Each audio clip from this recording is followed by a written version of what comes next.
Friends, welcome to our channel Indian comics universe. आज की comics है बर्फ की चिता। तो चलिए शुरू करते हैं बिना किसी देरी के।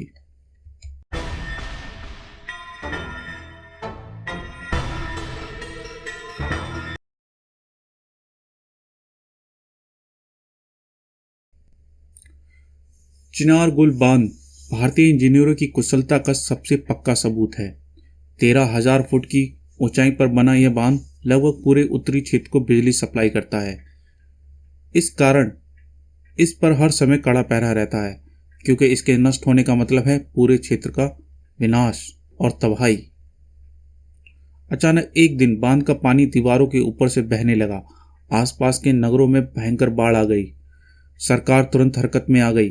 बाढ़ पीड़ितों को सारी सुविधाएं पहुंचा दी गई सर, पर ऐसा हुआ कैसे? 13,000 फुट की ऊंचाई पर बांध सोचना भी मुश्किल है। मैदानी इलाकों की हालत भी खराब है सर। सभी नदियों में पानी खतरे के निशान से ऊपर पार करने वाला है। जाहिर है पहाड़ी इलाकों का सारा पानी मैदानी इलाकों की तरफ ही बढ़ेगा। तभी सर, मौसम विभाग का एक बहुत आश्चर्यजनक रिपोर्ट सामने आई है अभी अभी। उसके अनुसार हिमालय की बर्फ पर एक बड़ा भाग अचानक पिघल गया है। यह बांध पानी की मात्रा में अचानक बढ़ोतरी से टूटा है, परंतु इतनी बर्फ अचानक पिघली कैसे, इस बारे में उनको अब तक कुछ पता नहीं चला। उसी वक्त स्पेस कंट्रोल सेंटर में, सर, इनसेंट से भेजा गया यह चित्र देखिए। इसमें यह चमक कैसी है? माय गॉड, यह तो किसी विस्फोट की चमक लगती है। और इस तरह रक्षा मंत्रालय भी इस मामले की चपेट में आ गया। इसमें इतना परेशान होने की कोई आवश्यकता नहीं। मेरे ख्याल से यह कोई बड़ी उल्का है जो हिमालय पर आ गिरी है। रक्षा मंत्रालय के शब्दकोश में ख्याल शब्द होता ही नहीं, और अगर ऐसा हुआ होता तो हमारे टेलीस्कोप उल्का को अवश्य देख लेते।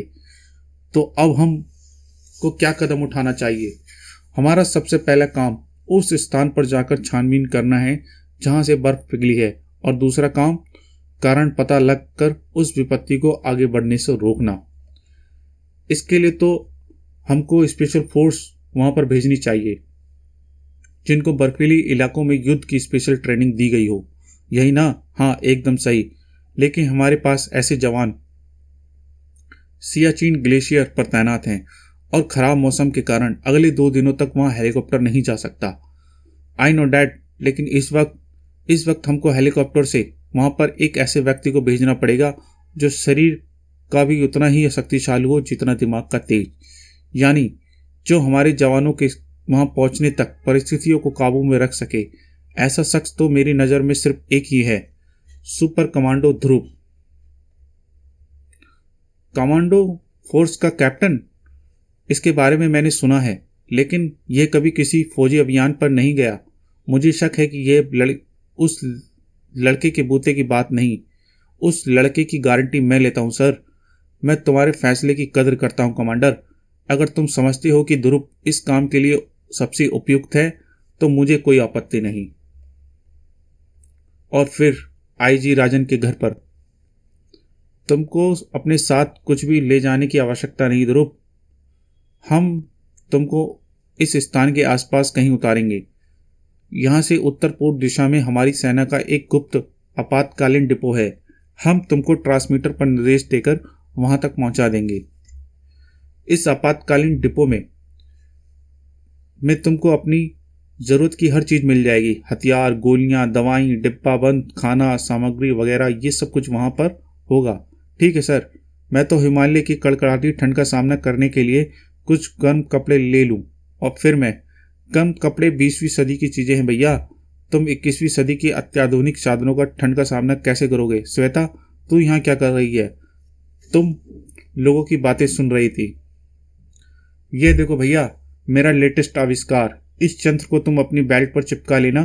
तुम्हारे बदन से लगी हवा की परत को हमेशा बदन के तापमान पर रखेगा, और तुमको हिमालय की बर्फ पर ऐसा लगेगा मानो बगीचे में घास पर घूम रहे हो। सर, इलेक्ट्रॉनिक्स के मामले में मेरी बहन एकदम जीनियस है। वह तो मैं खुद ही देख रहा हूं। Now you are ready? एकदम सर। तो जाओ, एक एक सेकंड कीमती है। और फिर 45 मिनट बाद कमांडर वर्मा ने मुझ पर जितना भरोसा दिखाया है उतना तो आज तक किसी फौजी पर भी नहीं दिखाया ध्रुव। ऐसा क्या जादू कर दिया तुमने उन पर? कुछ खास नहीं, लगभग 2 महीने पहले 6 गुंडों के एक खतरनाक गैंग ने उनकी बेटी का अपहरण कर लिया था। तब मैंने उसको उन गुंडों के चंगुल से छुड़ाया था। आज उन्होंने जिस भरोसे से मुझे इस अभियान पर भेजा है, मैं उस भरोसे को कभी ठेस नहीं लगने दूंगा और ना ही किसी भी ताकत को अपने देश का एक भी तिनका नष्ट करने दूंगा।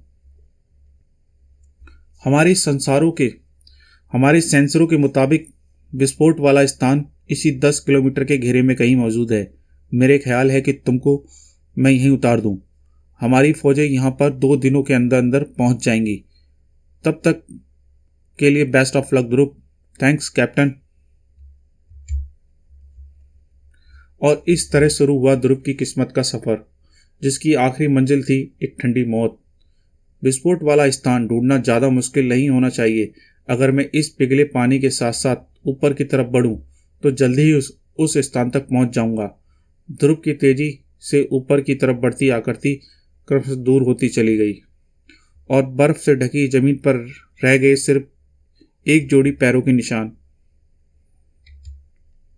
और धीरे धीरे वे निशान भी मिटने लगे और बर्फ पर 2 नए विशालकाय पैरों के निशान उभरने लगे। उस बर्फीले वीराने में ध्रुव अब अकेला नहीं था।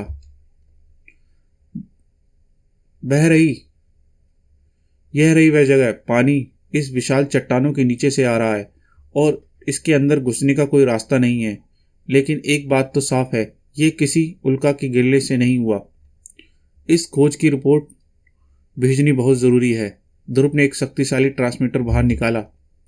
Hello hello, X-17 NP here. आप मुझे सुन रहे हैं? Over. Yes, X-17 NSP here. हम सुन रहे हैं ध्रुव, बोलो। ओवर। सर, यह पानी एक विशाल चट्टान के नीचे से आ रहा है। ओह, पानी बहुत गर्म है सर। गर्म है? शायद यहाँ कोई सोया हुआ ज्वालामुखी है जो अब फटने जा। ध्रुव अपनी बात पूरी भी नहीं कर पाया था कि यह तो यति लग रहा है, हिमालय की दंत कथाओं का रहस्यमय हिम मानव। आश्चर्यचकित ध्रुव क्षण भर के लिए पलके तक झपकाना भूल गया और यही क्षण उसके लिए घातक साबित हुआ। ओह, मुझ पर हमला क्यों कर रहा है? शायद यह मुझको अपने दुश्मन समझ रहा है, पर क्यों? कहीं ऐसा तो नहीं कि यह किसी तरह से बर्फ के पिघला रहा हो? अगर ऐसा है कि मुझे इसको किसी तरह से रोकना होगा। अगले ही पल ध्रुव तेजी से एक तरफ भागा और जब तक जमीन पर गिरा यति उठकर ध्रुव के पीछे भागता। ध्रुव उसकी आंखों से ओझल हो चुका था, लेकिन नरम बर्फ से ढकी सतह पर भागते पैरों के निशान पहले की तरह मौजूद थे। उसका पीछा करना ज्यादा मुश्किल नहीं था, लेकिन ध्रुव को पकड़ पाना बहुत मुश्किल काम था। रस्सी खिंची और यति एक बार फिर नीचे आ गिरा। इस बार यति उठ नहीं पाया। रस्सी का दूसरा छोर लेकर ध्रुव बिजली की तेजी तरह लपका और यति मजबूत रस्सी के कुंडलों में कैद हो गया। लेकिन फिर एक क्षण भर के लिए इस बार होने को टल नहीं सकती थी। यति अपने हाथ घूमे और ध्रुव का शरीर हजारों फीट गहरी खाई में नीचे की ओर गिरने लगा। लेकिन रस्सी का एक टुकड़ा अभी तक ध्रुव के हाथों में था। यह रस्सी उभरी हुई चट्टान पर अब यही मेरा एकमात्र आशा है। इतना सहारा ध्रुव के लिए काफी था। वाह भगवान, आज तो तूने बचा ही लिया। कांपते कदमों ने ध्रुव के इंच इंच करके ऊपर चढ़ना शुरू किया। लेकिन इस बार उसकी नजर जिस दृश्य पर पड़ी, यह क्या? वह वाकई तैयार नहीं था। ये दोनों अचानक कहां से आ गए? ऐसी कोई चीज तो मैंने इस धरती पर कभी नहीं देखी, फोटो तक नहीं। लेकिन ये दोनों अजीबोगरीब प्राणी यति को घेर रहे हैं और इनके इरादे नेक नहीं लग रहे। यानी इस वक्त मेरा पहला कर्तव्य है इस दुर्लभ जाति के प्राणी को, यति को बचाना। और यति अब तक इन प्राणियों को देख पाता तब तक वह घिर चुका था। भागते या बचने के रास्ते बंद हो चुके थे, लेकिन यति बिना लड़े हार मानने वाला नहीं था। उन दोनों प्राणियों के लिए यति एक शक्तिशाली पशु से ज्यादा कुछ नहीं था। उनके हाथ से पिस्तौल नुमा हथियार आग की एक लपट निकली और आसपास का पूरा वातावरण अचानक जनक से गर्म हो गया। यति गर्मी सहने से बिल्कुल आदी नहीं था। अब यति बेबस था। दोनों प्राणी यति की तरफ बढ़े। यही मौका है। और ध्रुव दोनों की तरफ बढ़ा।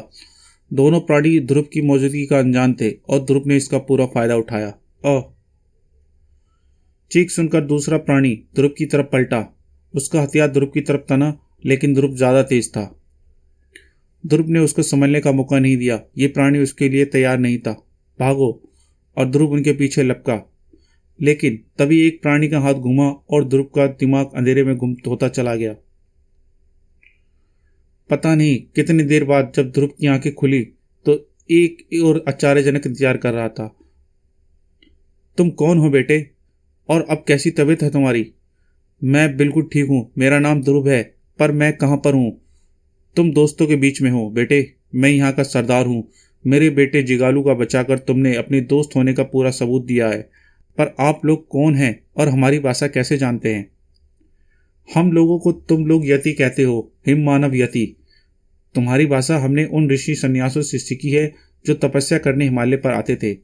हम लोगों को सभ्यता की सीख तुम्हारे देश से ही मिली है। यदि ऐसा है तो हमारे देश के प्रति आदर भाव रखने के बजाय आप लोग उसे नष्ट करने पर क्यों तुले हो? और अगर भारतवासियों को आप दोस्त मानते हो तो फिर जिगालू ने मुझ पर हमला क्यों किया? बस लड़के, अगर तुम भारतवासी न होते तो अब तक मैं तुम्हारी जवान के टुकड़े टुकड़े करके फेंक चुका होता। जिगालू ने तुमको पीछे से ट्रांसमीटर पर बोलते सुना और जासूस समझकर तुम पर हमला कर दिया, समझे? तो फिर ऐसा क्यों हो रहा है? कौन कर रहा है ये सब? कौन क्या कर रहा है? कुछ साफ साफ बोलो, समझ में नहीं आया। ध्रुव ने संक्षेप में पूरी कहानी यतिराज को सुना दी। तो यह बात है, मुझको इस विषय पर अब तक कोई जानकारी नहीं थी। समस्या तो वाकई गंभीर है। लेकिन वे अजीबोगरीब प्राणी हैं कौन, यह तो मुझे भी नहीं पता। उनको पहली बार शायद तुम दोनों ने ही देखा था। तो फिर इस विनाश लीला के पीछे अवश्य उन दोनों का ही हाथ है। उनके तेज गर्मी पैदा करने वाले हथियार इस बात का पर्याप्त सबूत है कि उनके पास बर्फ को तेजी से पिघलाने की क्षमता है। और मेरा पहला काम उन प्राणियों को ढूंढना है, और ये काम मुझको आज और अभी करना है। बर्फ अभी भी तेजी से पिघल रही है। रुको, मैं भी तुम्हारे साथ चलता हूँ। नहीं जिगालू, मेरे साथ जाने से तुम फिर से खतरे में पड़ सकते हो। हाँ बेटा, ध्रुव ठीक कह रहा है। वे किसी दूसरे ग्रह के प्राणी भी हो सकते हैं। और पहली ही मुलाकात में यह पता चल चुका है कि प्राणी हम लोगों की प्रजाति में कितनी गहरी दिलचस्पी रखते हैं। इस वक्त ध्रुव का अकेले जाना ही ठीक था, लेकिन अगर यह शाम तक वापस नहीं आया तो हम इसकी तलाश में अवश्य जाएंगे। हमारी शुभकामनाएं तुम्हारे साथ हैं ध्रुव। जैसे ही ध्रुव बाहर निकला, आपने मुझे उसके साथ क्यों नहीं जाने दिया पिताजी? देखो बेटा, हम यति अब तक सिर्फ इसलिए जिंदा हैं क्योंकि हम बाहरी दुनिया से छुप कर रहते आए हैं। अगर हम इन पड़चड़ों में पड़ गए तो दुनिया को हमारा पता लगने में देर नहीं लगेगी, और फिर हमारा क्या हाल होगा ये सब तुम खुद ही समझ लो।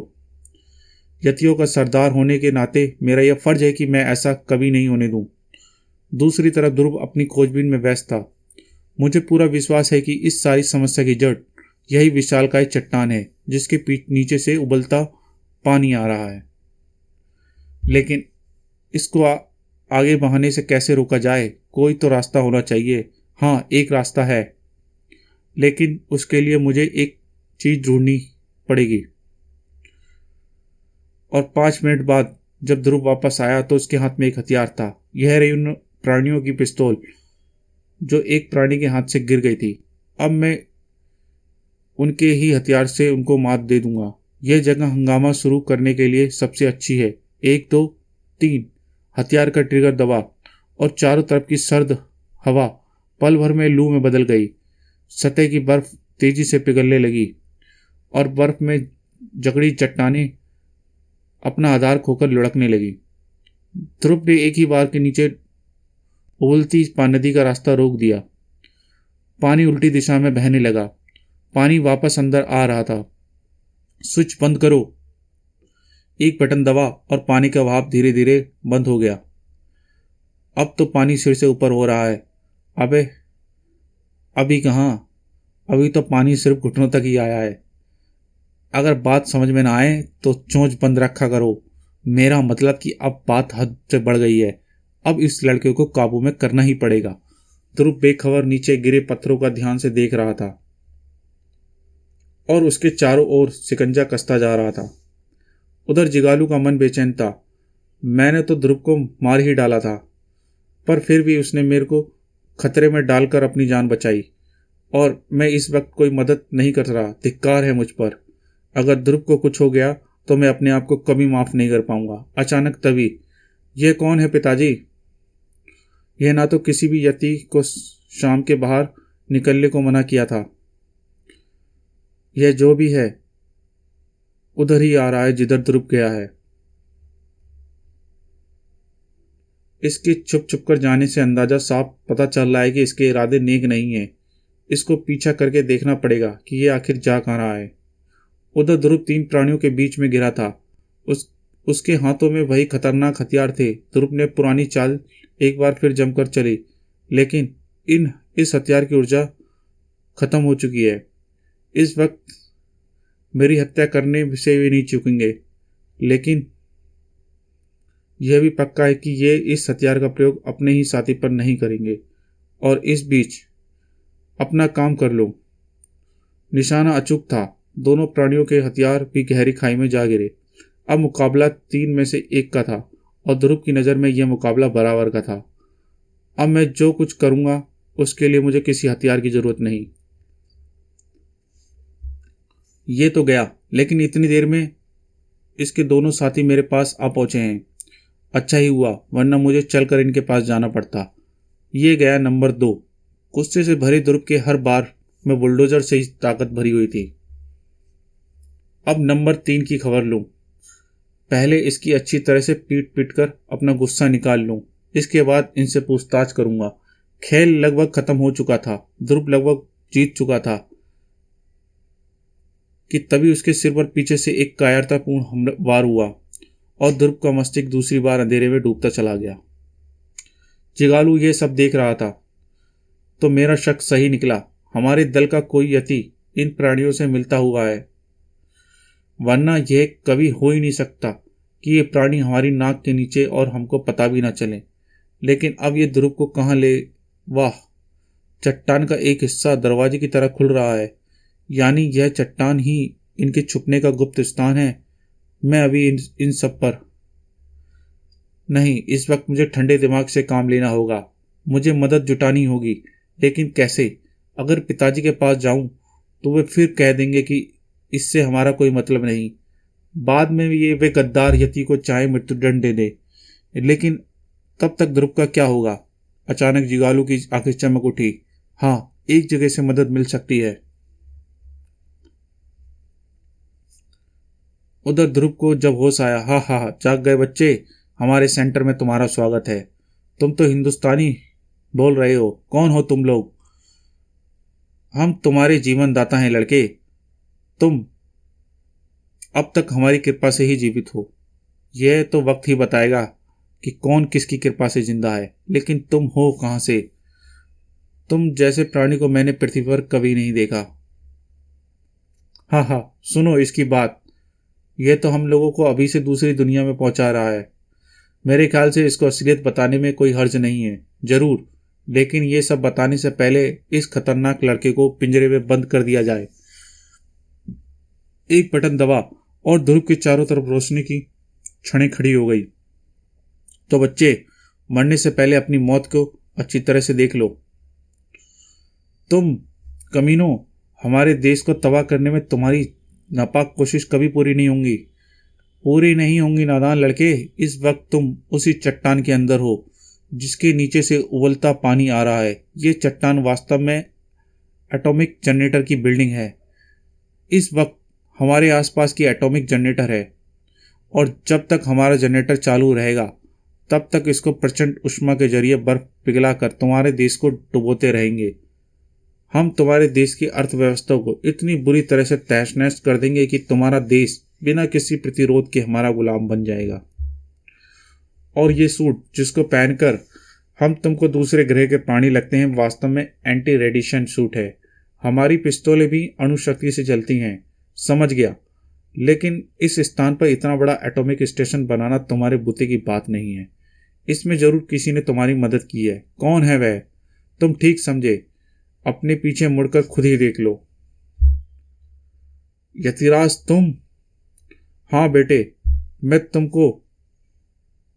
तुम मुझे देखकर झटका तो जरूर लगा होगा, लेकिन मेरे सामने इसके अलावा कोई और रास्ता नहीं था। झटका लगा तो, लेकिन हल्का सा। तुम्हारे मुंह से ट्रांसमीटर शब्द सुनकर मुझे कुछ शक तो हुआ था। ये शब्द ऋषि मुनि नहीं सिखाते। तुम जैसे गद्दारों के कारण ही हमारा देश सैकड़ों साल तक गुलाम रहा। तुमने अपने ही देश को बेच दिया, लेकिन तुमने ऐसा क्यों किया? पहली बात तो यह है कि हम भारत की सीमा में रहते जरूर हैं, लेकिन इस देश के नागरिक नहीं हैं। इसलिए मैं गद्दार नहीं हूं। इधर कुछ सालों से हिमालय पर मनुष्यों का आगमन इतना बढ़ गया है कि हम यतियों को छिपे रहना असंभव हो गया है। यह पक्का हो गया है कि आने वाले सालों में कोई न कोई हमें अवश्य ढूंढ निकालेगा। तब मैंने बेहतर यही समझा कि मैं खुद ही यतियों को लेकर किसी देश की शरण में चला जाऊं, और इस क्षेत्र में देशों से मुझे ज़्यादा ताकतवर मैं उस देश की शरण में चला गया। ताकतवर की शरण में जाने से ज़्यादा अच्छा दयावान की शरण में जाना होता है यतिराज।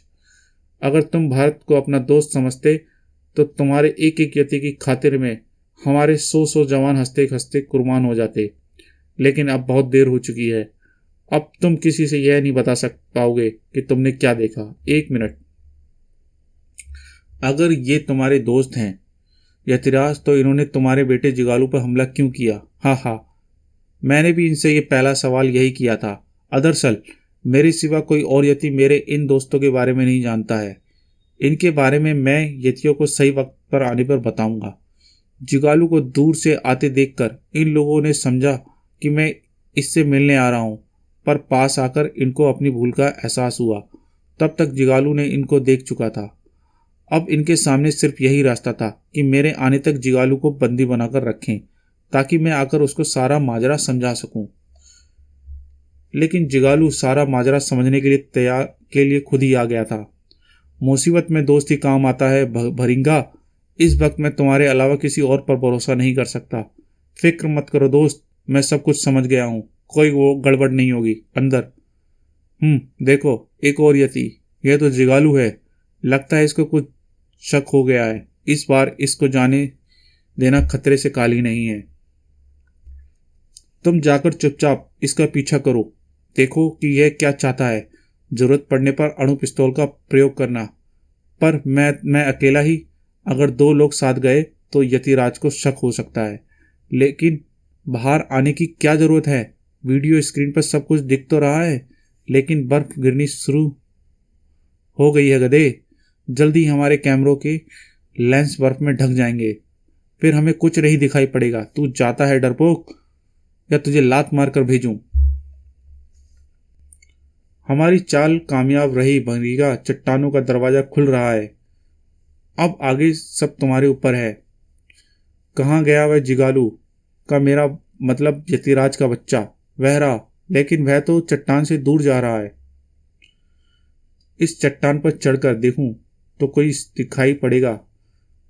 हंस सुन के पैर चट्टान पर रखा और तभी चट्टान खड़ी हो गई। साथ ही एक पत्थर जैसा हाथ प्राणी शरीर पर आ टकराया।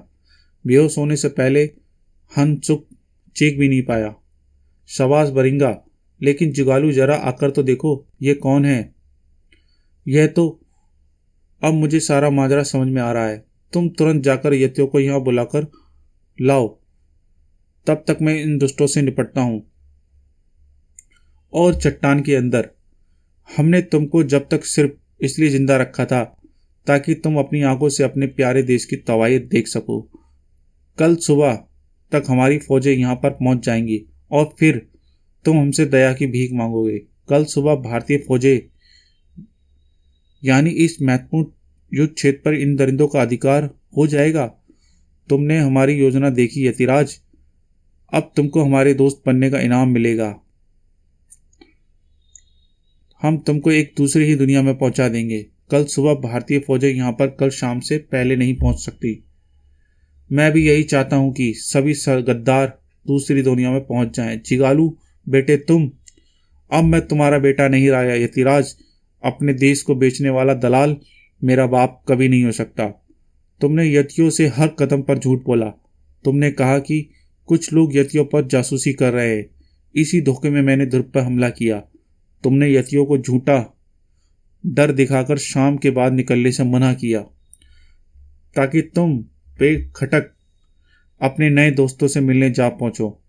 मैंने जो कुछ भी किया वह सब यतियों की भलाई के लिए किया और मुझे यह करने से रोकने वाला मौत की घाट उतार दिया जाएगा।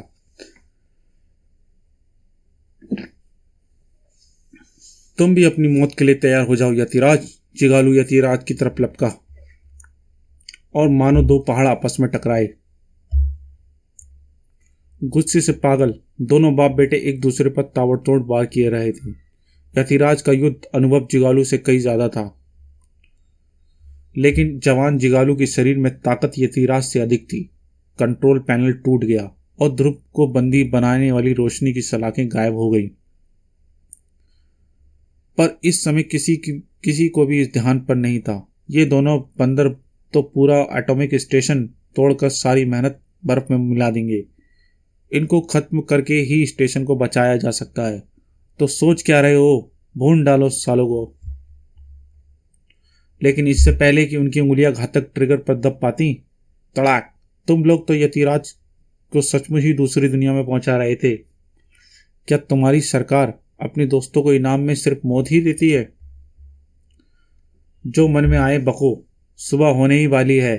अब हमारी फौजें यहां से कुछ ही दूर होंगी और उनके आते ही तभी एक जोरदार धमाका ने बाकी सारी चीजें दबा दी। अरे जनरेटर चालू हो गया और कंट्रोल पैनल टूट गया है। यानी अब हम जनरेटर को बंद नहीं कर सकते। जनरेटर ने पूरी शक्ति से बर्फ को दोबारा पिघलाना शुरू कर दिया। उबलते पानी की प्रचंड धारा फिर से बाहर निकली। पानी का रास्ता रोकने वाले भारी पत्थर भी धारा के सामने टिक नहीं सके। जनरेटर को गति नियंत्रण से बाहर होने के कारण जोर पकड़ रही थी। गति तेज के कारण स्पार्किंग शुरू हो गई थी। भागो, जनरेटर फटने वाला है। पलक झपकते ही सभी बाहर निकल आए। भागो ध्रुव, तुम रुक क्यों गए? भागकर कहाँ जाओगे? एक एटॉमिक स्टेशन के धमाके से कई किलोमीटर का दूर तबाह हो जाएगा। हम कुछ मिनटों तक इतनी दूर नहीं भाग सकते। अब तो मरना ही है, लेकिन मरने से पहले मैं तुमसे माफी मांगना चाहता हूँ ध्रुव। मैं तुम्हारा और तुम्हारे देश का दुश्मन बन गया था, लेकिन अगर तुमने अपनी जान की बाजी ना लगाई होती तो हम दोनों अब इस धरती पर ना होते। तुमने मेरी आंखें खोल दी बेटे। कोई बुजुर्ग मुझसे माफी मांगे ये मेरे लिए शर्म की बात है, पर अगर मेरे ऐसा करने से आपको शांति मिलेगी तो मैं फिर से आपका दोस्त कहता हूं। धन्यवाद बेटे। अब मुझे मौत का कोई डर नहीं है। मौत से तो मैं कभी डरा ही नहीं, पर इस धमाके से जो बर्फ पिघलेगी वह पूरे उत्तरी क्षेत्र में विनाश की लहर। अचानक ध्रुव की आंखें तेज गति से बहते पानी को देखकर चमक उठी। जिगारू, जल्दी बताओ, तुम इतने तेज बहते पानी में तैर सकते हो? मेरे पिता ने अपनी भूल मान ली है। इस वक्त अगर तुम मुझे कहो कि नदी का रुख भी मोड़ सकता हूं, इसकी जरूरत नहीं है। वक्त बहुत कम है यतिराज। आप मेरा एक हाथ पकड़िए और जिगारू तुम मेरा दूसरा हाथ पकड़ो। हम दोनों 2 मिनट में 4 किलोमीटर की दूरी तय करेंगे। 3 आकृतियां तेजी से बहते पानी की तरफ गिरी और फिर पलक झपकते ही तीनों नजरों से गुम हो गए। दूसरी तरफ दुश्मन देश की सेना अपने मुकाम पर पहुंच चुकी थी। कॉमरेड, ये दोनों हमारी तरफ भागते क्यों आ रहे हैं और ये चिल्ला क्यों रहे हैं? भागो, जनरेटर फटने वाला है, भागो। इन शब्दों ने दुश्मन सेना का जादू सा असर किया। भयभीत सैनिकों के कदम भागने के लिए उठे, लेकिन पाप का घड़ा फूट चुका था। पल भर में हिमालय की छाती से लाशें ही लाशें बिछ गईं। इस धमाके की गवाह सिर्फ थी 2 आंखें। बुराई का अंत सिर्फ विनाश ही है। अगर मैं बुराई का साथ देने जारी रखता तो मेरा भी यही हाल होना था।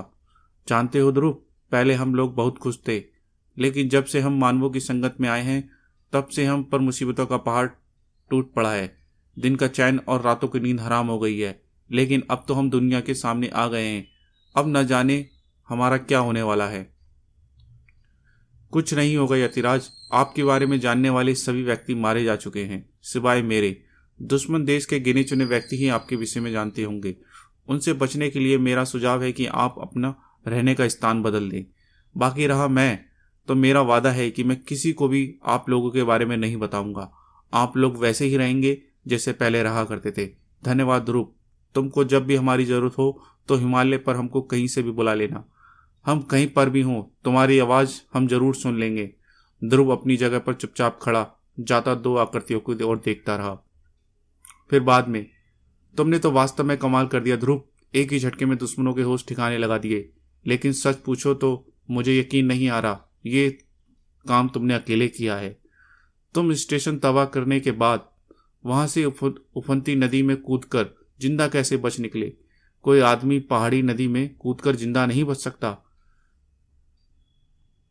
सिर्फ इतना समझ लिए सर, जब भी कोई राम बनकर दुष्टों के विनाश के लिए निकलता है तो उसकी मदद के लिए कहीं ना कहीं हनुमान आ ही जाते हैं। समाप्त। तो गाइस, कैसी लगी आपको ये कॉमिक ज़रूर बताइए। वीडियो को लाइक करें, चैनल को सब्सक्राइब करें। Thank you.